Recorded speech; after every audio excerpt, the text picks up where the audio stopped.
Hey, I think we all do. All right, welcome everyone.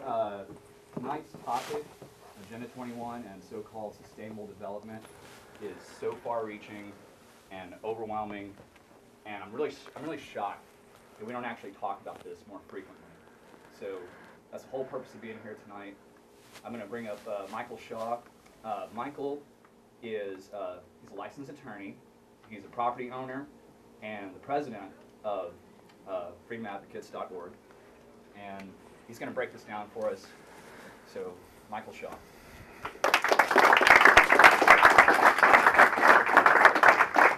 Thank you, Guyman. I'm going to begin with a short description of what led me to come here today. In 1985, my wife, then my fiance, and I purchased a 75-acre parcel overlooking the Pacific Ocean on the urban edge within Santa Cruz, California. Santa Cruz lies adjacent to Santa Clara, which is anchored by San Jose, which is the high-tech capital, or was anyway, of the world. Santa Cruz is a small county lined on the west with expansive sun-drenched beaches, and on the east and north with a rich redwood forested mountain. The southern portion of the county is very fertile farmland. The land we bought is west of Highway 1 and consists of 2 north-south ocean view hills and a valley with a seasonal stream flowing through the middle. Half the land at the time we bought it was in pasture grass and the other half in coast oak trees. The oaks were impenetrable, as they were covered with walls of poison oak as high as 4 feet tall. Following our cessation of grazing, the grasslands became full of thistles and burrs that required plastic pants to pass through. Immediately following purchase, I embarked on 2 programs. First, a 4-lot subdivision. The land was and is zoned for up to 30 homes. And 2, a plant management program best described as seed bank management. These were my results. I got stuck on the first objective in a hell on earth. After 2.5 years, we received a dubious denial for any economic use. Our plant management program, our transformation, resulted in over 250 species of native California plants. That's species, not plants, 250 species. These plant species were recovered from a dormant, long-lived seed bank that was buried in the soil. For over 20 years, a crew has worked 6 days a week in achieving this breakthrough ecological advance. In the year 2002, the achievement was featured on the cover of an international science journal called Ecological Restoration, published by the University of Wisconsin Arboretum at Madison. Today, we call this landscape Liberty Garden.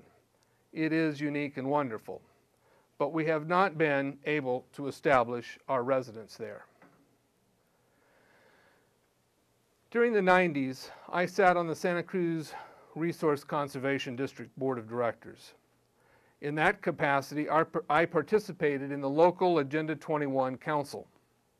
These were very bizarre meetings. Quote, Mother Earth was not to be scratched. Trees were not to be cut, and children were to learn a new living ethic. And human living was to conform to smart growth mandates. I could not relate, and I dismissed the program as nonsense. Several years later, our County Board of Supervisors quietly adopted the local Agenda 21 program as its policy guide. That is when my wife and I got busy, and that is why I'm here today. Most forest owners in the Santa Cruz cannot cut a tree. The California Supreme Court recently ruled in the county's favor. Farmers in the fertile Pajaro Valley are being taxed increasing amounts to draw water from their own wells. Last month, the state appeals court overruled a county court and invalidated the tax. The county has appealed to the state Supreme Court. A land war over the idea of private property is in progress. Santa Cruz Local Agenda 21 is also called Sustainable Development. I am here to relate to you what I have learned about sustainable development. First, I'll show you some pictures that I neglected to roll forward. This is a flower, a famous flower called a Mariposa lily that now grows by the hundreds in the early summertime at Liberty Garden. This is the valley that at one time you couldn't penetrate because it was just filled with weeds and other noxious plants, and now it's lush, native California bunch grasses. And this is a view of one of the ridge lines that is oak studded, and now most of the poison oak has been completely removed.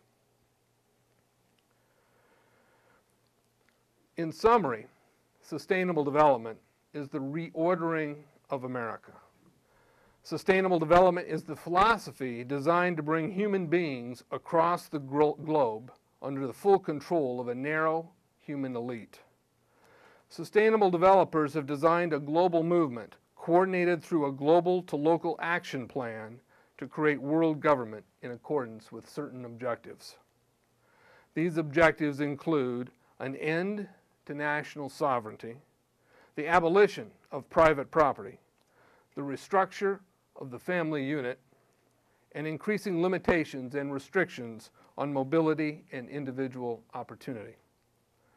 The methods for achievement of these goals is being funded by the federal government and is being achieved via 1,000 points of darkness, including U.S. monetary policy, tax policy, water policy, environmental policy, war policy, education policy, and foreign policy. The focus of sustainable development is the abolition of private property, societal undermining of the family, and abandonment of the constitutional protection of unalienable rights as described in the Declaration of Independence. This globalist sustainable movement is comprised in America to include Democrat Party leadership, Republican Party leadership, communist anarchists, anarchist libertarians, Greens, public-private partners, including many multinational corporations, socialists, neoconservatives, capitalists, and third-way Fabians. In that list, there's something for everybody. Political consensus has been declared. Well, let's step back and look at the big picture. The sustainable globalist goal is the orchestration of a planned fall of American principles, values, and lifestyles. The effect on the average American will be devastating. With modernizing technology, the ordinary person will live without independence, privacy, or substantive rights. A frequent symbol used by sustainable development advocates is what they call the 3E chart. The 3 E's of sustainable development are equity, economy, and environment. Sustainable equity means the restructure of human nature. Like communism, it relies on a system of social justice that works to abolish the American concept of equal justice in order to pursue the globalist ideal of a common good. The pursuit of a centrally determined common good ultimately requires a police state to suppress individual freedoms. The second E is economy. Sustainable development relies on Fabian socialist economics, which, like Italian fascism, rely on businesses that want the protection afforded by government's legalized force, and government that wants the power of business. Today, this is called public-private partnerships. Sustainable development redefines free trade to mean centralized global trade freely crossing national borders in order to effect a redistribution of American financial and natural resources. Non-governmental organizations accredited by the United Nations and other nonprofits are used as bridges to transform the system of the American economy by working to destroy free enterprise and abolish private property, step by step. The third E is the environment. Sustainable development is not really about saving nature. It is about a revolutionary coup in America. It is about establishing global governance and abandoning the principles of natural law. Sustainable developers are committed to abolishing private property and to destroying individual liberty, equal justice, and limited government. Link by link, the sustainable developers seek to destroy the governing authority of the United States Constitution, subvert the principles of the Declaration of Independence, and turn this nation, indeed any sovereign nation, into a globally managed homeland where human beings are treated as biological resources subject to human rights. Animal rights, human rights, what's the difference? The politically based environmental movement provides sustainable developers camouflage as they work to transform American systems of justice, economics, and government. The economic E of sustainable development is illustrated with an understanding of the Trans-Texas Corridor, and to do so in the context of globalism and free trade. First, let's talk more about public-private partnership. This is the growing rage in big and small businesses. Public-private partnerships are a marriage between government and business. As described by the economic E of sustainable development, public-private partnerships bring business that desire the protection afforded by government's legalized force, together with government agents that want the power offered by economic control. The Trans-Texas Corridor is a public-private partnership between the state of Texas and a Spanish corporation named Centra. The consequence of creating this public-private partnership include an economic and perhaps a military Trojan horse that will be given open landing in America and a colossal road to infuse political, economic, sustainable globalism throughout America. Are Americans ready to throw their fate to the wind? The Trans-Texas Corridor is the literal pathway to the economic equalization of nations. In order to meet the global economic equalization objectives of the economic E, the system requires global management of trade. Managed trade necessarily means bringing down the American production and ultimately middle-class standards of living. American economic submission and political reorganization is designed to lead to a borderless world. The Trans-Texas Corridor is a step toward world governance. The facts lead me to ask, is sustainable development's free trade policy, coupled with fiat money, building America's conquering enemy? If so, would that enemy be global collectivism, a militarized China, or both? Are we entering an Orwellian forecasted time of perpetual and global war to establish global control and world, quote, peace? A peace that would be dependent upon perpetual, uniform, and universal compliance to the New World System. Is sustainable policy a major step toward that end? You need to decide what you think. Citizens need to find one or more circumstance that facilitates their linkage of the globalist dots operating in America today. Let me offer a few examples of ideas that you might use to connect the dots. The first is funny money. Funny money has no real backing. It's simply decreed, printed, and called fiat. Throughout history, fiat money has always ended in failure. How long before the Federal Reserve or its successor issues new American currency. What would destruction of today's fiat dollar bring to ordinary people? Would it lead to repressive and controlling changes in our form of government?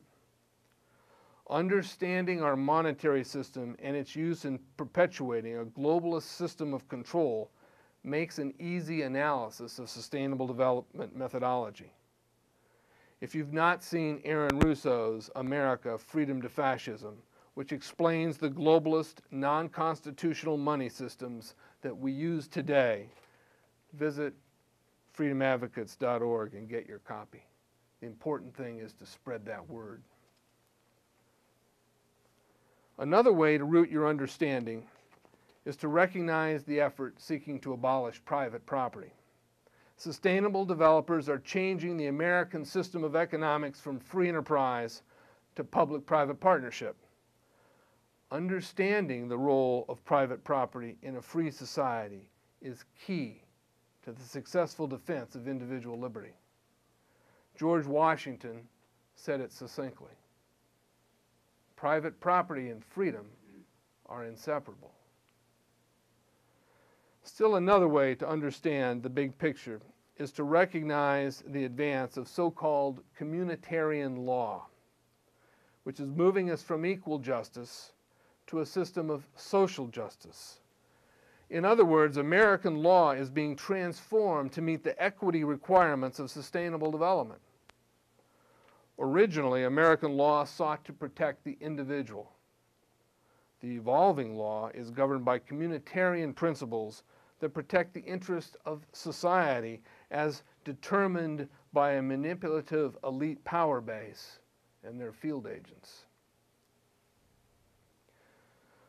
For many, an understanding of the globalist takeover in America will come with a realization of the level of educational indoctrination in our government schools, with more surely to come. For several years, I have asserted that California had committed through legislation to make the environment central to the teaching of all school subjects. Last month, the Santa Cruz County Office of Education announced its plan to include environmental principles in all subjects and in all grades. A similar program is being introduced in 19 California counties.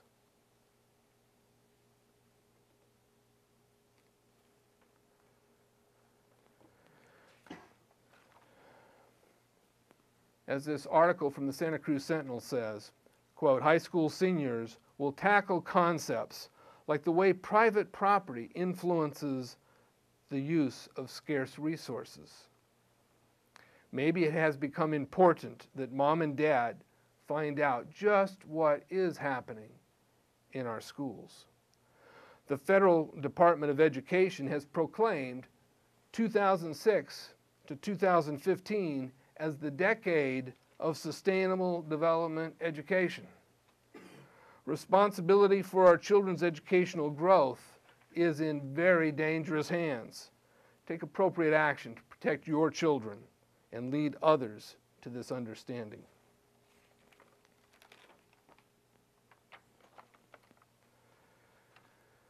The fifth point that helps some people get the big picture is understanding what I call the left-right artificial dialectic.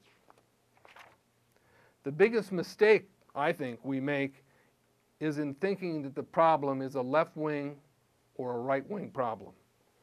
The problem comes from the manipulation of a left-right political spectrum. From the left, we get the programs of social justice and the call for an environmental takeover in America. But from the right, we get the economic remake of America along the focus of public-private partnerships.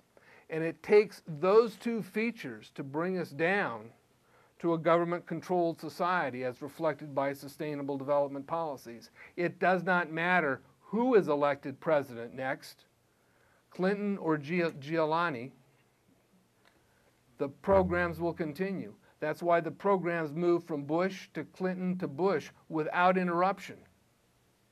There is but one candidate in today's field that rejects the participation in sustainable development policy. And like the president today, he is from Texas.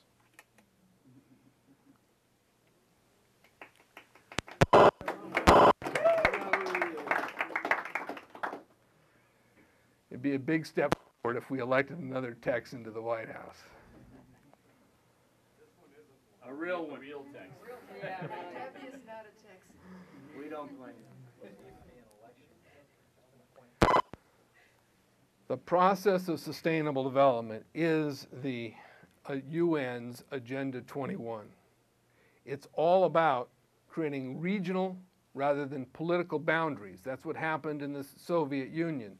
Government was regionalized, meaning it wasn't accountable or electable by anyone or from anyone. It is about collectivism, which is the opposite of what the American principles were established for. It is the implementation of the United Nations Charter.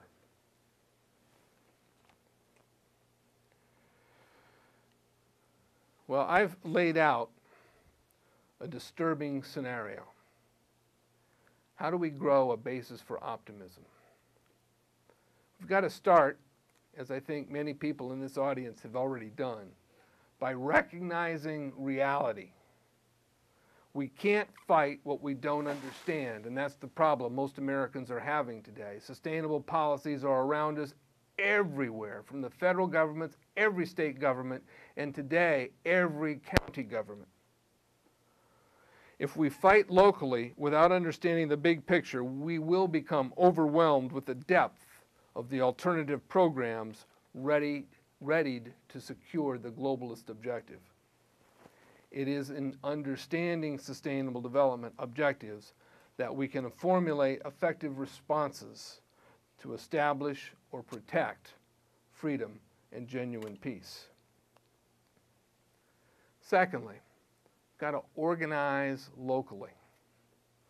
Understand the global to local connections of sustainability patterns. Fight when purposeful. Inform at every opportunity. And thirdly, in this audience, I would suggest stop the Trans-Texas corridor. A man named Gary Lawrence is a chief planner for the city of Sustainable Seattle. He was an advisor to President Clinton's Council on Sustainable Development, and he was also a delegate to the 1998 UNEP conference in the United Kingdom, where he said the following, quote, "Participating in a UN advocated process would likely bring out many who would actively work to defeat any local official attempting to undertake local Agenda 21. So we call our process something else, such as comprehensive planning, growth management, or smart growth. Texans can and have fought back by thinking local and becoming vocal. Citizen action to thwart the Trans-Texas corridor is the base for people in this state to reestablish our national boundary and protect free enterprise. Hold government responsible for the veto by your governor of the legislation to delay the Trans-Texas corridor. Someone has to become responsible for the globalist action that is swarming Texas on its way to cover the entire continent with phony managed free trade policy. So continue to act in advance while fighting in the trenches. Work underneath the transformational fury and cause your neighbors, your family, and your townspeople to gain a growing understanding of sustainable development. You can rely on Freedom Advocate products to assist your effort. Our work at Freedom Advocates is designed to assist people like you around the country in gaining an understanding and forging a reaction to the Sustainable Action Plan in your community.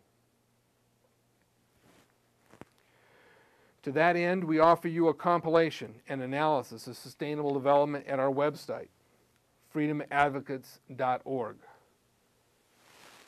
Get the information. Spread the word. You can sign up at our table to receive our periodic The Report. Visit our table in order to sign up. I now want to shift and talk about the components of sustainable development ideology. It begins with an attack on private property.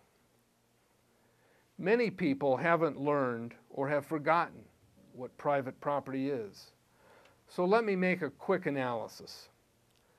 The character of private property is unsubsidized productive effort and voluntary trade that is unmanaged by globalist political economics. The ideals of private property protect the freedom to think and the freedom to express, because the ideals of private property require a culture's adherence to the principles that guarantee to each of us freedom of action, limited by a respect for the property of another.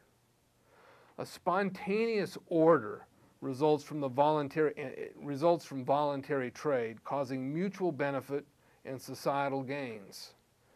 This is not a difficult idea to understand, but largely our children do not receive this message. The essence of private property lies in an owner's determination of use.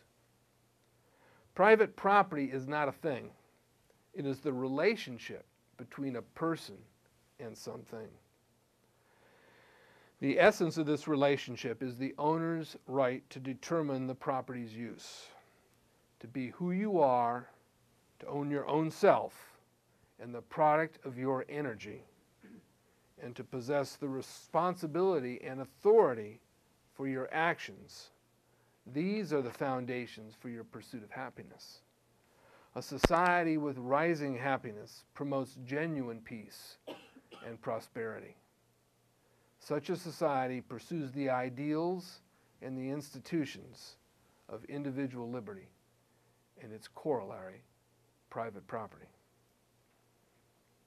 Today, politicians and insiders are transforming America. We are being changed from a nation rooted in private property to one based on a different system of economics. Here are a few illustrations demonstrating that transformation. First, eminent domain. Americans have lost the federal protection of the unalienable right to the use and enjoyment of private property. The United States Supreme Court, in its 2006 decision in Kelo, greatly expanded the use of government takings power by eliminating the public use requirement of the Fifth Amendment. This decision allows an ongoing proliferation of public-private partnerships. The globalists and their sustainable developers needed Kelo in order to destroy the constitutional protection of private property. The court's majority betrayed the American ideal. In doing so, the door was opened for the Trans-Texas Corridor. It couldn't have happened otherwise. And smart growth programs generally. Remember George Washington's truth about the connection between private property and freedom. And know this, the fight over the Trans-Texas Corridor and smart growth is local. All of us become united by advancing local action for national impact. A second method to gain a big picture perspective of the economic revolution in this country is to understand sustainable development's land use action plans. They are Smart Growth and the Wildlands Project.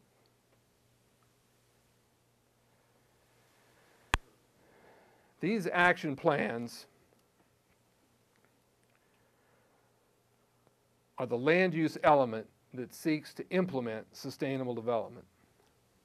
Understanding the map will cause you to never see your local newspaper in the same light, because American corporate news interests do not inform us of the conditions relating to the transformation of the American economic model. Let me explain the map. The red areas are the wildland zones. These areas are to be void of human presence. No exaction of resources will be allowed. The yellow areas are buffer zones protecting the wildland areas.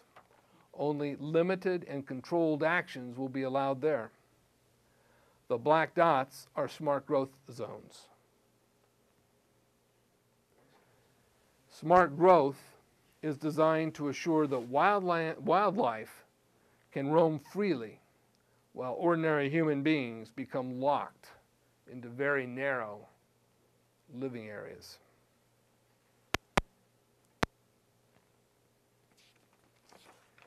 This map was presented to the Senate in 1994 in order to describe the UN's Global Biodiversity Treaty. The treaty was produced at the same UN conference as was Sustainable Development Agenda 21. The Senate was prepared to adopt the treaty when the map was presented. With the Wildlands Project exposed to our national lawmakers, the treaty did not even come to a vote. That's the good news. The rest of the story is that both the Wildlands Project and Smart Growth have advanced with full federal funding ever since. More than a decade later, Dr. Michael Kaufman updated and expanded his earlier information with his very powerful DVD called Taking Liberty.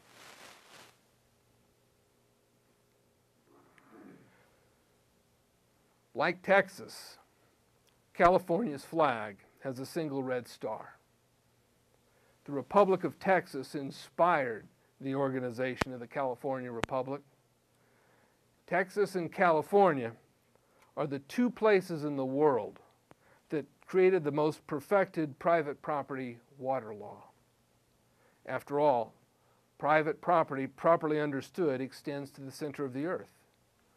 Water as a resource creates a special circumstance under property law, since water crosses property boundaries. In California, property interests in water are now under constant and increasing attack. In my state, sustainable development agencies are implementing conjunctive use water policy.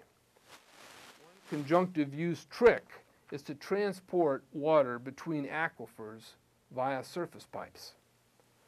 This represents big business opportunities for sustainable partners.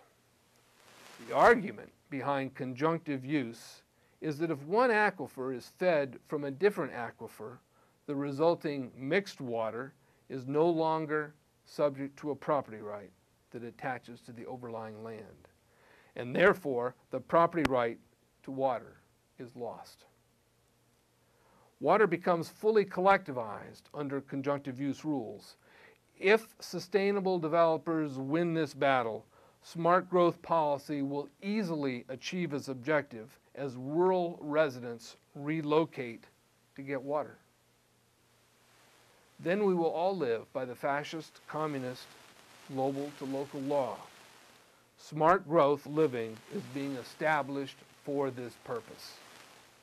Control the water, abolish private property, and you control the people.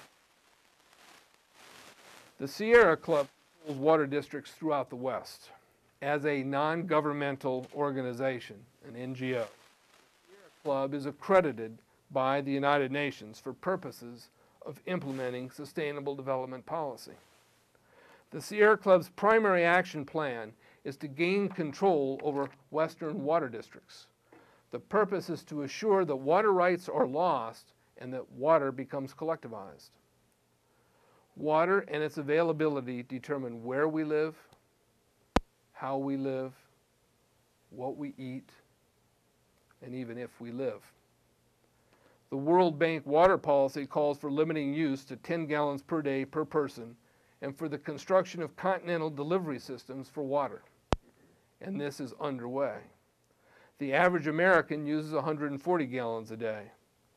Defend private property interests in water. It's necessary to do so to save your freedom. Protect yourself from globalist water policy. Another method to gain an understanding of the economic revolution in America is to understand the purpose and effect of globalist trade policy. While calling globalist policy free trade, the World Trade Organization seeks to manage trade to the benefit of multinationals and world governance advocates. By participating in, financing, and leading the WTO, the U.S. government is imposing on its citizens and upon the rest of the world globalist public-private partnerships.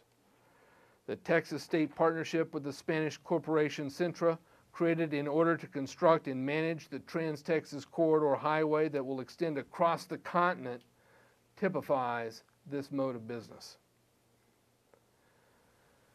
Globally managed economic policy destroys national sovereignty.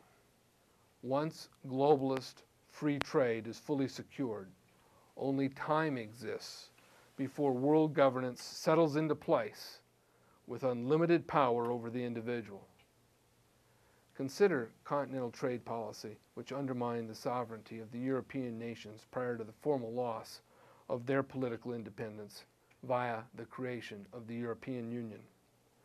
The Trans-Texas Corridor is a big step forward on the road to a North American Union. The concept of the North American Union is incompatible with the principles of the Declaration of Independence. Continental unions are the pathway that leads to world governance.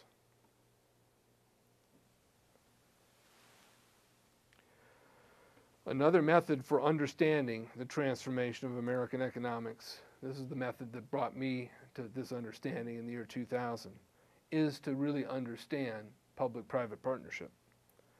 Public-private partnership economics is planned as the new global system for economics.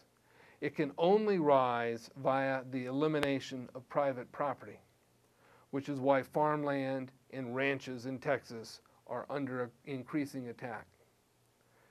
The elimination of private property, an owner's determination of use, is the essence of smart growth policy. Don't be confused by terminology. Benito Mussolini united government and business to a common mission. During the 20th century, economics predicated on partnership between government and business was labeled fascist. Ideas do not change. What is changing is the economic system that is being orchestrated for Americans. American economics is being transformed from one based on private property to one of public-private partnership. Texas and America are being transformed from a system of free enterprise to a fascist economic system.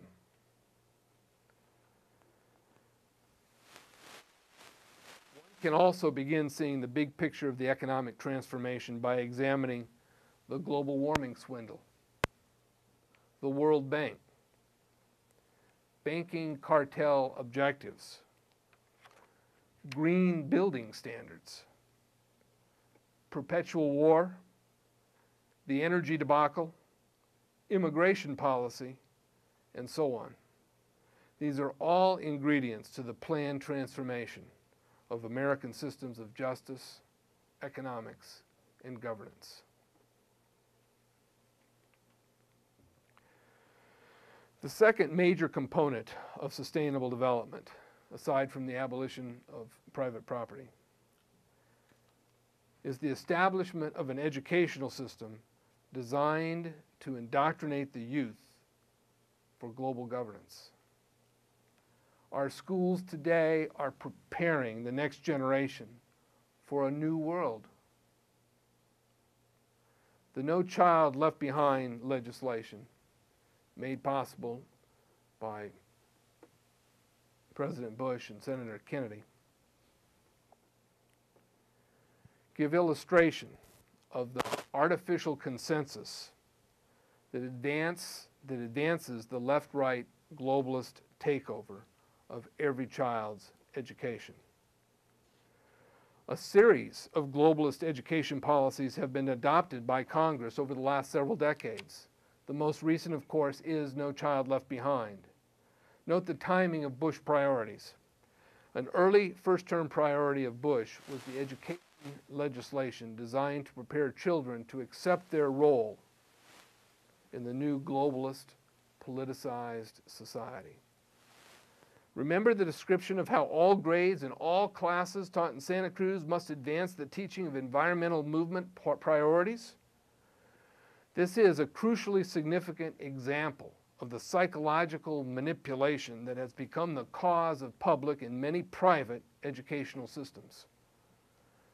Are your children, maybe a few of you grandchildren, learning about the real meaning and significance of equal justice and free enterprise, and of the consequences of abandoning them? Americans need a crash course in liberty before the youth become irreconcilable, before human liberty is phased out, and before tyranny takes rule over the earth for what will be a very long time. Dr. George Reisman, author and professor of economics at Pepperdine University, warns of a new dark age if we do not recover the ideals of private property soon.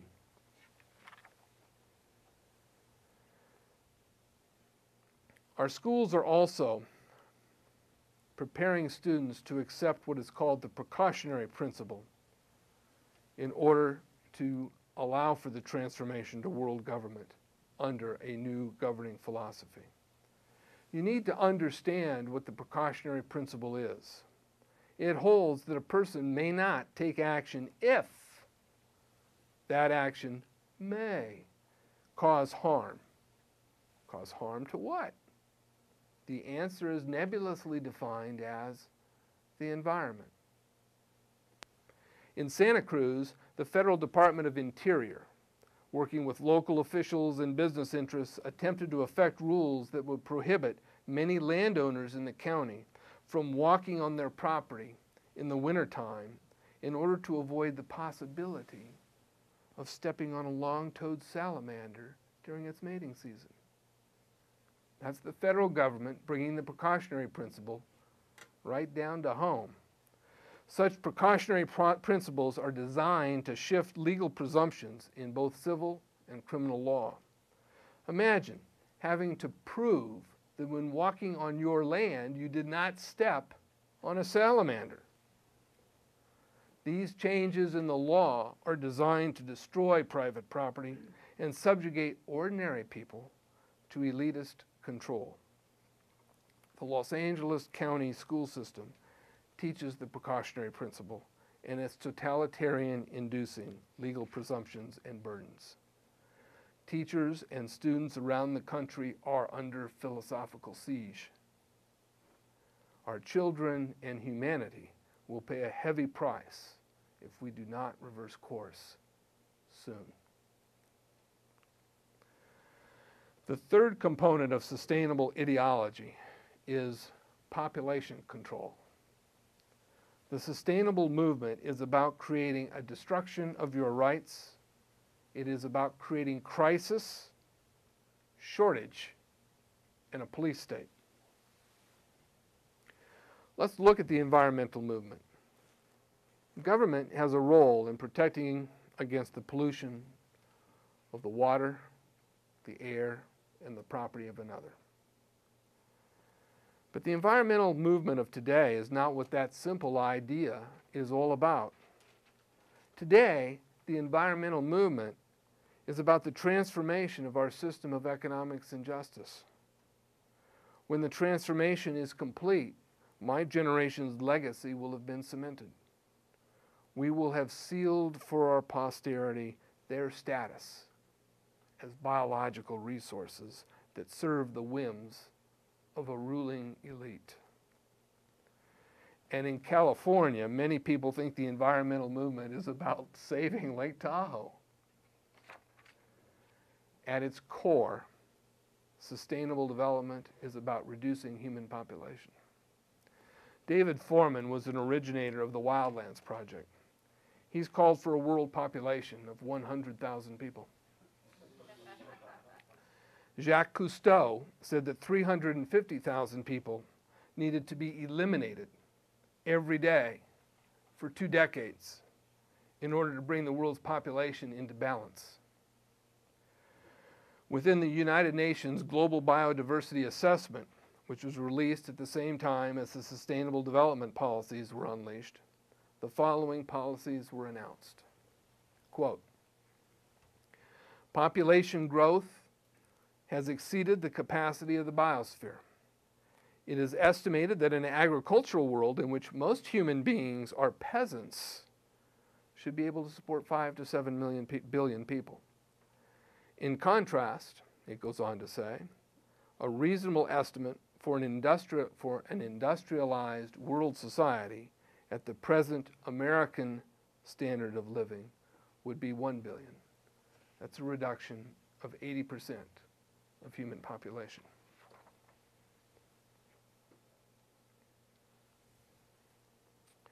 So let me summarize by describing the goals of sustainable development. First is the establishment of a new system of economics and a new system of justice. These new systems disregard the principles and purposes of the Declaration of Independence. The new systems prepare America for the destruction of the middle class and for our entry into world governance. 2, it is about the establishment of a world religion based on environmental principles. Church institutions today jockey for position and inclusion in the New World Order. A willingness to reinterpret and reapply biblical principles is centering the objectives of many Christian denominations.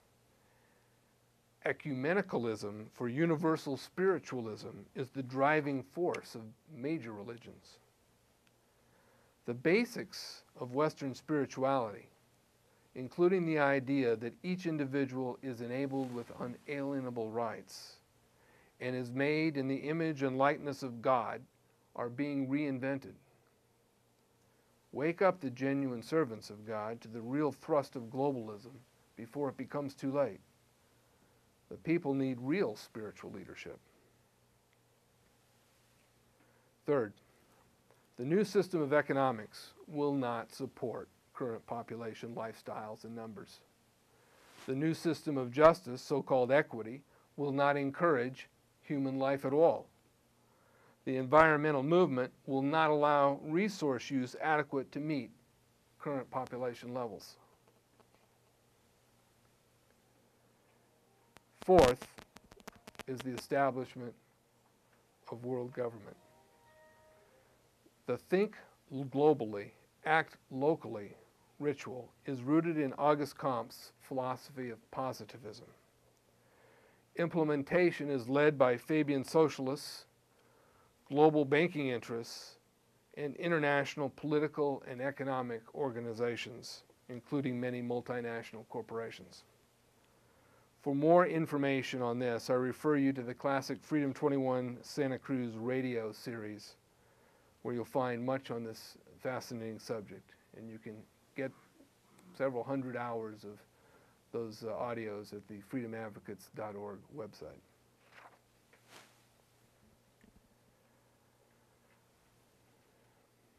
So let's review the linking of sustainable development policy to the Trans-Texas Corridor and the North American Union.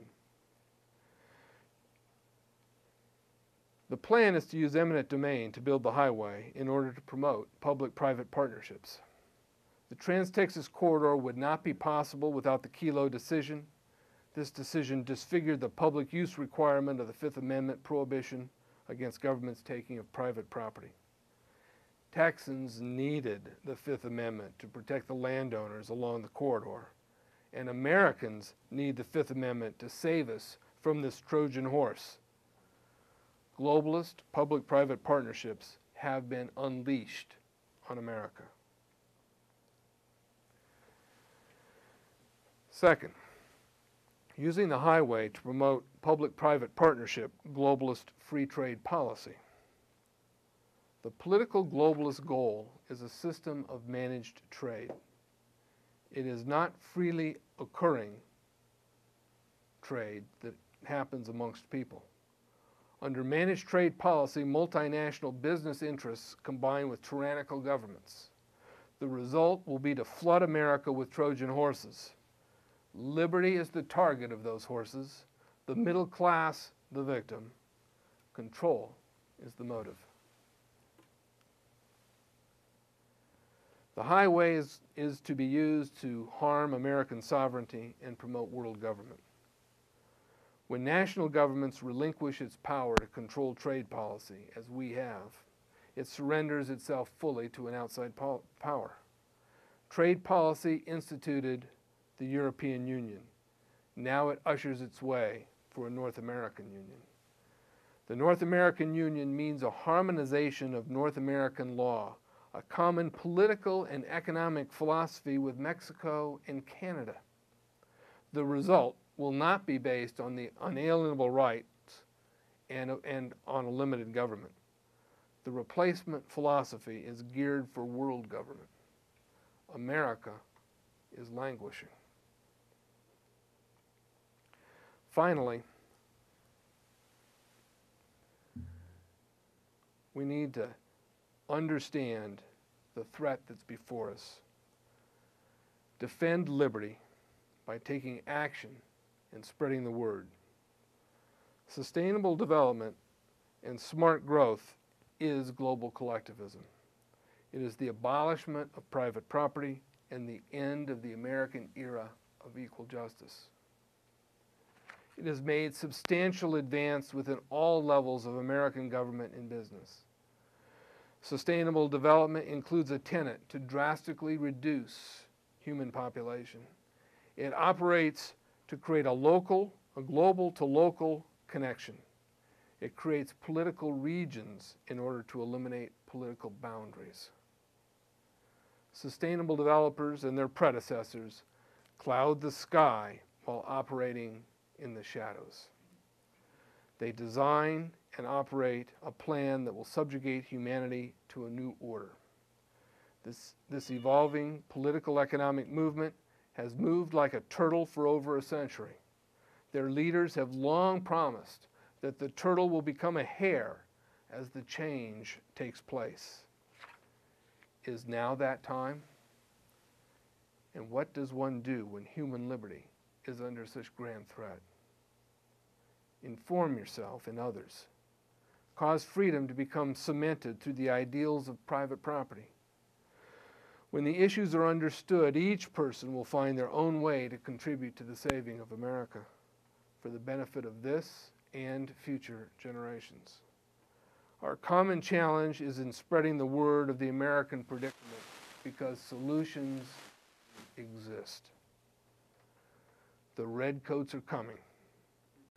But those committed to self-evident truth or to a political system dedicated to individual liberty or to the Ten Commandments or to certain other paths will discover an understanding of the tyranny behind the sustainable threat.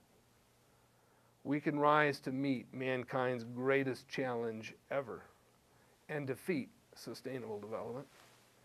And when we do that, we will have protected and preserved mankind's greatest achievement, America's Declaration of Independence. Long live freedom, and thank you.